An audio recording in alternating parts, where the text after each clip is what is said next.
这个游戏完美诠释了游戏为何称之为第9艺术。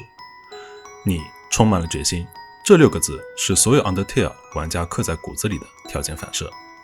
看到这6个字的瞬间，你的手指可能已经开始微微发麻，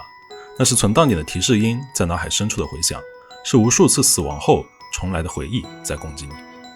2015年9月15日，一个名叫 Toby Fox 的年轻人在 Steam 上上架了一款画面像上世纪90年代，容量却只有200兆的像素 RPG。没人想到，这款简陋到不像这个时代产物的作品，会在接下来的10年里成为独立游戏史上最无法被绕过的名字之一。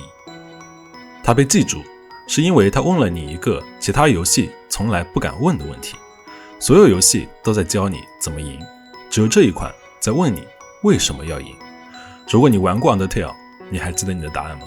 如果你没玩过，那今天你会知道为什么一个像素游戏能让千万玩家在通关之后默默删掉存档，让那个世界永远保持和平。今天我们不聊怎么过关，我们要聊的是在成为神作之前，这款游戏是如何先杀死了 RPG 这个品类所有的陈规旧习。先看数字，截至2026年7月，Undertale 在 Steam 平台的估算销量已经超过了640万份，全平台累计销量估算超过1150万份。对于一个由单人开发、售价$9.99，没有任何 3A 级宣发预算的独立游戏来说，这个数字本身就是一种奇迹。更恐怖的是它的口碑， Steam 上有超过33万条的用户评价，好评率维持在 97% 左右，评级是 Steam 最高的好评如潮。权威游戏鉴定机构 IGN 甚至给出了满分评价，而媒体给出的满分评价里还夹杂着这样的一些批评。谜题并不是特别令人印象深刻，我对用户界面有一些意见。如果非要挑一个缺点的话，那就是 Toby Fox 有时候不知道什么时候该结束一个笑话。你看，连批评都成了赞美的一部分。玩家们用脚投票的结果更加直观，主线通关平均耗时 7.2 个小时，加上支线内容约 10.5 个小时，全收集则需要将近21个小时。但几乎所有通关的玩家都会告诉你同一句话，这20个小时比你过去3年玩过的任何 3A 大作都更加难忘。玩家们给这款游戏贴上的标签也出奇的一致，伟大的配乐、丰富的剧情、有意义的选择，还有像素画面。最后一个标签尤其讽刺，在2026年的今天，我们谈论一款游戏时，像素画面通常是劝退项，但 Undertale 的像素恰恰是它最锋利的武器。当画面不能再取悦你的眼睛时，它只能取悦你的灵魂。所以我为什么要讲这款游戏？因为在我玩过的所有游戏里，只有这一款在通关之后让我对着黑屏坐了很久，然后默默地把存档删了，让它永远保持和平。因为我意识到我玩过的所有游戏都在教我怎么赢，只有这一款在问我，你为什么要赢？讲游戏之前必须先讲讲做游戏的那个人。 Toby Fox 1991年出生，开发 Undertale 时他还是个学生，在此之前他没有独立开发过任何商业游戏，只在高中时和3个兄弟用 RPG Maker 2000做过地球冒险的入门破解版。换句话说，一个没有任何经验的学生决定一个人做一款游戏，全部自己。 Undertale 的开发周期大约 2.2 年，在这2年多的时间里， Toby Fox 一个人完成了游戏的故事和剧本，所有角色的设计，整个战斗系统的编程，所有的音乐作曲，所有的像素美术，一个人，没有团队，没有外包。这个故事的起点甚至比游戏本身更加荒诞。Toby Fox 在一次采访中说，他制作 Undertale 的契机仅仅是在维基百科上点了随机条目，他看到了关于排列的编程内容，觉得可以用这一个做一个文字系统，然后做了一个文字系统，然后再做了一个战斗系统，然后就慢慢的做成了一整款游戏。他管这叫做些许的心血来潮，但这股心血来潮的背后是一整代游戏文化的滋养。他4岁那年玩了地球冒险，他说这款游戏帮助我学习阅读，并且永远改变了我的大脑。这女神转身的对话系统让他着迷，东方 Project 的弹幕射击给了他战斗系统的灵感，合金装备系列打破固定套路的设计哲学深深影响了他。他把所有这些影响揉碎了，消化了，然后吐出了一样完全不属于任何人的东西。他在为 Undertale 筹资时写了这样的一句描述：一款任何人都不一定非得受伤的传统角色扮演游戏。但事实上，他的游戏一点也不传统。在很久很久以前，地球有2个种族统治着，分别是人类和怪物。突然有一天，2个种族之间爆发了战争，最终人类获胜，并使用一道魔法咒文将怪物们封印在了地底。2018年的伊波特山有着这样的一个传说，所有爬上山的人们再也没有回来。直到有一天，一个小孩掉落了下来，在为这个小孩命名之后，你从一片金色的花圃中醒来。没走多久，你就遇见了一朵会说话的小花，它贴心地教会了你游戏规则，就跟普通游戏的新手教程一样。红色的心是我们的灵魂，而随着 LV 的提升，自然我们也就可以变得更强。而要提升 Love， 则需要获取小花口中的友谊颗粒。刚说完，他就贴心地把友谊颗粒扔了过来。而我们刚接触到这些白色颗粒，我们本就不多的 HP 立刻降到了1。这是小花教我们的第一课，在这个世界，不是杀人就是被杀。而小花也露出了她真实的面目。就在绝望之际，一道法术轰飞了小花。他叫托利尔，正是我们落下来的这片遗迹的管理员。他每天都会过来查看是不是有人跌落了下来，而在我们之前已经很久很久没人下来过了。一路上，他贴心地教会了我们怎么在这个遗迹里破解谜题并且生存。我们在进入战斗时会有4个菜单选项，分别是战斗、行动、物品和仁慈。战斗自不用说，当我们选择行动时，甚至可以跟怪物对话，或者使用仁慈中饶恕和逃跑来避免战斗。托利尔就像一位妈妈对我们关怀备至，他甚至已经着手在做奶油糖肉桂派来欢迎我们的到来，并整理好了一个房间给我们居住，而且房子的名字就是家，回家的家。但十分令人奇怪的是，托利尔对我们的到来虽然兴奋，但却并不非常惊讶。准备好的房间非常温馨，到处都是小孩子喜欢的玩偶。可疑的是，一个储物箱里竟然有着不同尺寸的小孩子的袜子。没有经历多想，当晚疲惫的我们在房间里沉沉睡去。醒来时才发现，托利尔悄悄地将做好的派放在了房间里。整个房子并不是很大，我们也非常自由，很快就已经探索完毕。只有当我们往地下室走时，无论多少次，托利尔都会出面阻止我们，直到我们问他怎么才能离开遗迹回家。托利尔这才告诉我们，他一次又一次见识了跌落下来的人的命运，他们到来而又离开，乃至死去。艾斯戈尔就是他口中的凶手。在离开的门前，托利尔一改原先温柔的模样，郑重地让我们证明自己的实力，否则永远无法离开。托利尔的法术非常强大，但却处处避开了我们的要害，直到我们的 HP 降到了1。他的攻击甚至会主动逃离我们的范围，可即使我们不断尝试和他交谈，他漠然的眼神里只有坚决。应该大部分人都玩过宝可梦和带怪兽吧？精灵球捕捉怪兽的时候，需要把怪物的血量打得越低越好。在我第一次玩的时候，在尝试了所有方法后，我想当然的以为只要把托利尔的血量消耗得足够低，再饶恕他就好了。而没想到游戏预判了我的想法，明明看着血量还很多的时候，最后一下暴击竟然直接把托利尔给杀死，化为了尘埃。想必屏幕面前也绝不仅仅只有我一个人是这样子。我们的角色升级变得更加强大，并且获得了金钱。而托利尔在生命的最后一刻仍然称呼我为我的孩子。在走过漫长而又寂静的过道后，小花再次出现。这个老女人甚至无法保护她自己。这句话让我久久无法平静，而我的心也愧疚到了极点。因为托利尔是一见面就能把陌生的孩子作为自己孩子来对待的人。他努力地想保护我们，却被我们所杀。这就是这个游戏给我的第一刀。也因此，我决定在接下来游戏里会尽全力不去杀害任何一只怪物，走的是和平路线。游戏里的所有怪物都有着自己独特的性格，或自卑，或骄傲，或孤独，而只要用行动破解他们的弱点，依然能够推进剧情。出了门是冰雪覆盖的天地，这里叫做雪镇。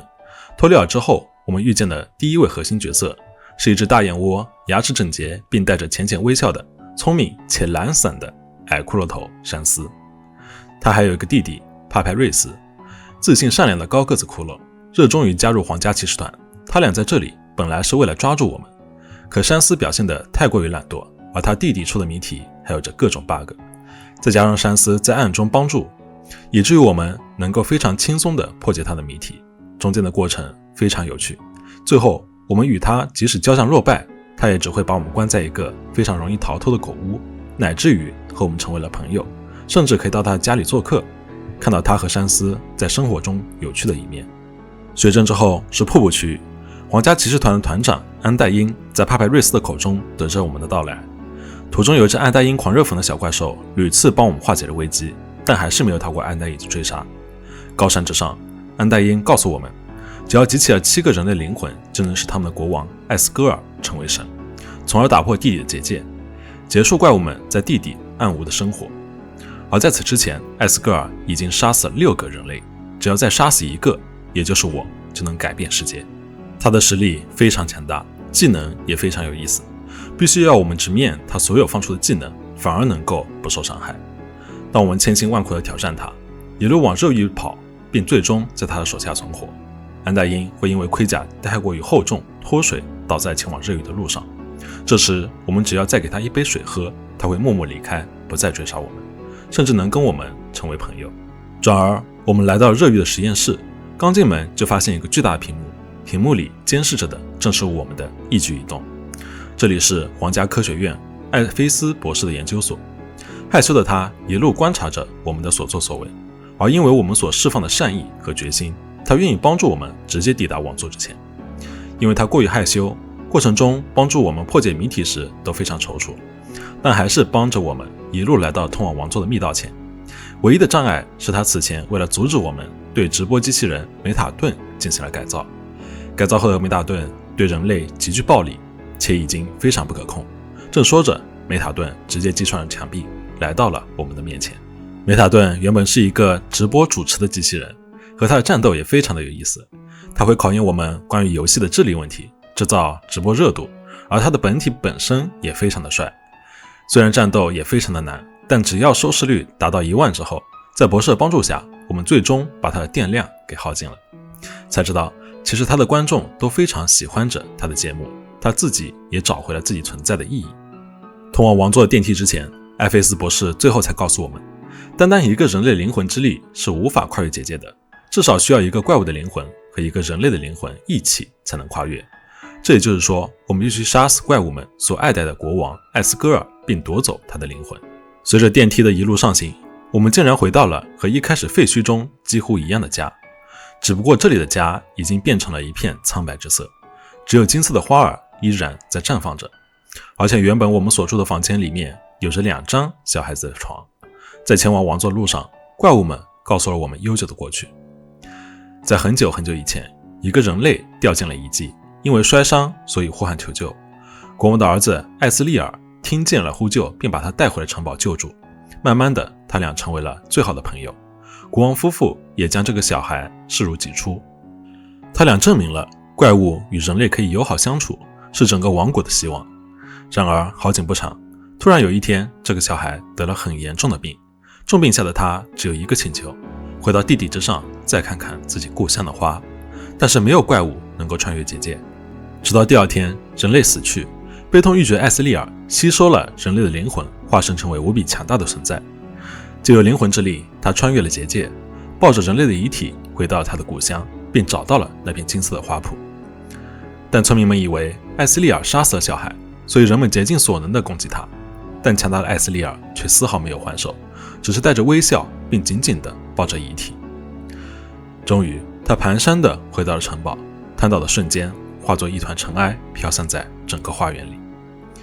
一夜之间，国王夫妇失去了他们的2个孩子，整个王国仿佛都陷入了绝望。于是国王最终决定，是时候终结国民的痛苦，杀死每一个坠入地下世界的人类，攒足7个灵魂之后，破坏结界，重回地面。在最后的长廊，一个熟悉的身影伫立在此，却没有了往日嬉戏般的面容。在这里的人正是山斯。来不及思考他为什么在这里，紧接着他就对我们开始了审判。他会对我们每一点 EXP 和 LV 等级进行审判。EXP 的实际意义是 Execution Points 处决点数，而 LV 的实际意义是 Level of Violence 暴力等级。等级越高，也就意味着一路走来杀死怪物越多，越容易放任自己去伤害别人。而在我们前往王座之前，应该有好多玩家都注意到了，还有一个通往地下的拐角在那里静静地躺着一排的棺材。显而易见的是，第一个棺材上刻着的正是我们一开始为角色所取的名字。我们终于来到了王座之前，只见孤独的王座被满园金色的花儿所簇拥，国王艾斯戈尔正在精心地为这些花儿浇水，而角落里还有一个已经被尘封的王座。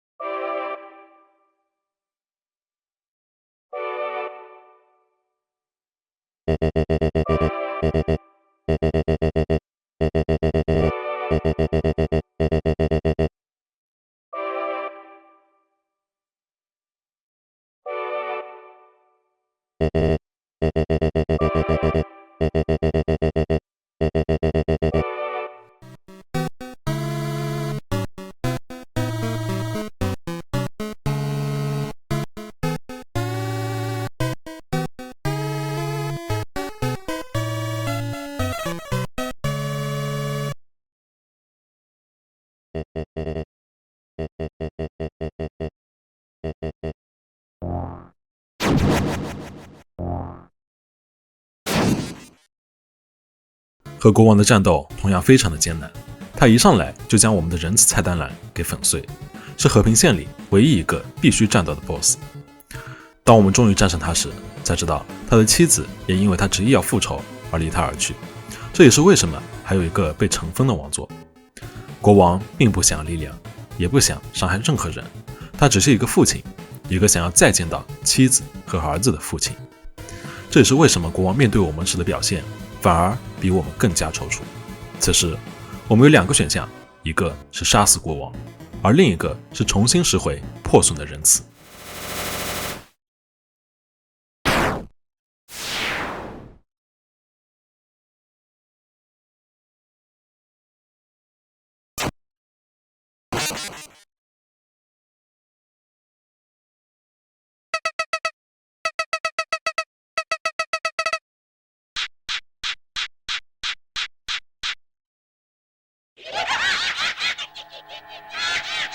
但无论怎么选择，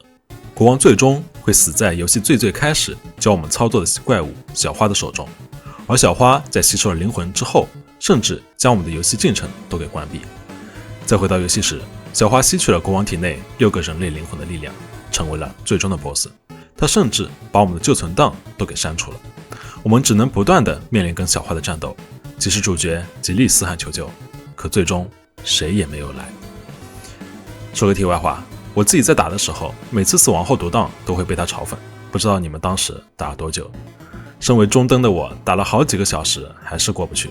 最后实在打不过，只好把自己的防御力修改后才过的。这样是不是显得决心有些不足了？在这场战斗的过程中，小花体内6个灵魂会时不时的帮助我们，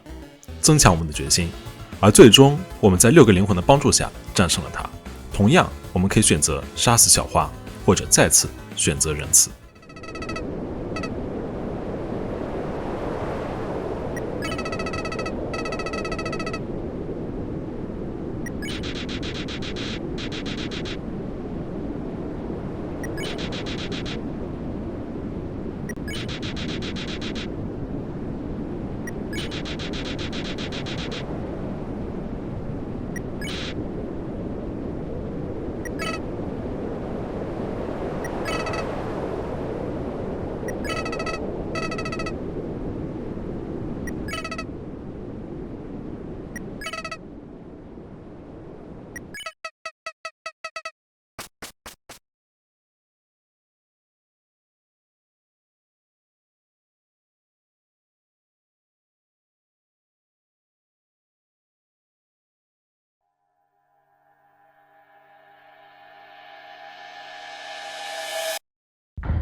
开发者致谢名单伴随着沉重的敲击声提醒着我们，游戏并没有结束。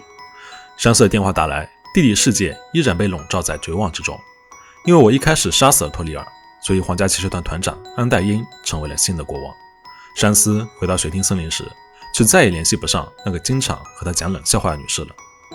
小花再次出现，这一次她希望我们能够证明，我们能够从最初的起点开始，不要杀害任何生命。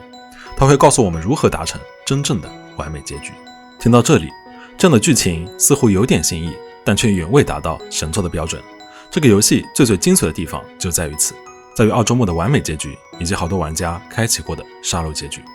要想达成完美结局，我们澳洲木不能杀死任何一个怪物，并且和所有的核心怪物都要成为好友。但这比纯粹的杀戮远远要难得多。不得不提，成为好友时的剧情真的非常温馨，非常让人哭笑不得。他们就像是真实世界里的好朋友，跟你开着玩笑。帕派瑞斯一本正经地邀请我们约会，结果吃了碗超难吃的意大利面。安代因的暴力烹饪课甚至把自己的房子都给烧了。还有艾菲斯对安代因的表白，山斯一本正经的冷笑话。但同样，我们接触到了这个地底世界更深层的秘密。其实艾菲斯博士受国王之命，一直在着手于研究释放灵魂之力的方法。为此，他们甚至找到了濒死的怪物，将它们作为实验品，并在人类的灵魂里找到一种奇特的力量，名为决心。他们觉得正是这种活下去的意志，让人类的灵魂得以留存。基于这个发现，艾菲斯进行了一系列越来越失控的实验。他将决心注射到那些将陨落的怪物身上，希望他们的灵魂也能像人类一样存留下来。实验成功了，但这些怪物并没有复活，他们变成了意识模糊、身体相互融合的合成怪物。而把灵魂融入金色的花儿中时，花儿有了自主的意识，并且逃离。其实那就是小花。这些怪物研究成为了艾菲斯最想掩盖的秘密。他无法把这些怪物死后的尘埃还给他们的家人，也无法将这些面目扭曲的怪物现身于世。他是一个罪人。澳洲木，我们再次站在了王座之前。就在和国王对战那一刻，所有的伙伴都出现了：托里尔、帕派瑞斯、山斯、安代因，还有艾菲斯。而小花再次欺骗了我们，不仅偷走了人类灵魂，甚至还把所有伙伴们的灵魂也一起吸收。最终，他变成一个人形的怪物，他的名字叫做艾斯利尔·逐梦。艾斯利尔很强，但这一次我们充满了决心。我们的行动栏变成了希望和梦想，每次濒死都能再次借由决心的力量重新回到战斗。战斗中的剧情让人非常感动，我们凭借着和伙伴们的羁绊，一一将他们唤醒。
最终恢复了良心的艾斯利尔帮助我们打破结界。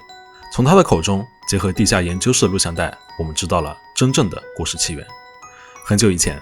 人类与怪物曾共同生活在地表，但人类因恐惧怪物灵魂的力量而率先发动战争，将怪物击败，并用法术封印于伊波特山下的地下世界。多年后，第一个坠落人类孩子被怪物王子艾斯瑞尔发现并带回王宫，被国王埃斯戈尔和王后托利尔收养，成为王室的一员。然而，这个孩子对人类怀有深刻的憎恨。他和艾斯利尔制定了一个极端的计划，由他吃下有毒的毛梗花自杀，让艾斯利尔吸收自己的灵魂，穿过屏障，去收集更多人类灵魂，以打破结界。直到我们弗瑞斯克作为第8个人类坠落，游戏又一个巧思再次体现，他故意让我们为第1个孩子取名，让我们带入了那第1个坠落的孩子身份，而故事在这段沉重的历史余波中正式展开。玩家将在一个被过去所束缚的世界里，用自己的选择重新书写命运，而游戏内置的存档与重置机制更暗示着这并非第一次轮回，你每一次决策都在为这段久远的悲剧谱写新的终章，最终你救赎了小花，这个曾经是那么善良的王子。Undertale 的地底世界是一座情感的陈列馆，第1个坠落的孩子是被复仇反噬的幽灵，用智慧换取力量，却让残魂永远徘徊于时间线之间。艾斯利尔是地底世界最纯粹的悲剧轴心，那个在人类村庄前拒绝杀人，抱着兄弟尸体逃回地下化为尘埃的王子，后来却作为无魂之花人为操控时间的囚徒，在和平终点才哭着找回了自己的灵魂。托里尔是以善意铸造牢笼的母亲，用爱将一切来者困在废墟，却不敢放扶他们飞向门外的世界。艾斯戈尔是被王冠诅咒的人君，既想打破结界给子民自由，又在每个孩子的尸体前承受良心重压。山斯是看透第4面墙的虚无主义者，用冷笑话抵抗绝望，却在终局选择燃尽最后一丝认真。帕派瑞斯是世间最纯粹的信仰，笨拙中透着无条件的信任，连屠杀性的玩家也不忍向他挥下屠刀。安代因是燃烧忠诚与沸腾的热血，以凡躯扛起决心之重，用攻击守护挚爱，用温柔接纳后辈。艾菲斯是内疚的囚徒，用知识与动漫掩饰怯懦，最终却颤抖着打开真实实验室的铁门，完成从逃避到坦白的孤勇一跃。这些角色共同构成了人类内心的所有回声，而玩家的每次宽恕何尝不是在与自己和解。Undertale 是第9艺术实至名归的体现，其伟大之处不仅仅局限于它的剧情本身，还在于它打破了游戏和生活的壁垒，把选择变成了玩家无法摆脱的伦理负担。在绝大多数多结局游戏中，选择只是一个开关，选 A 变成结局 A， 选 B 变成结局 B， 你随时可以读档重来，把所有的结局都看一遍，然后心安理得地选择那个最好的。但 Undertale 不让你这么干，如果你走了屠杀线，杀死了所有怪物，包括托利尔、帕派瑞斯、安代因，你会发现这个游戏在恨你。山斯会成为最终的 BOSS， 他的战斗是整个游戏最难的一关。当你杀死他，走到最后，什么都没有了，存档被删了，整个世界也空了，你永远无法通过读档来撤销屠杀线。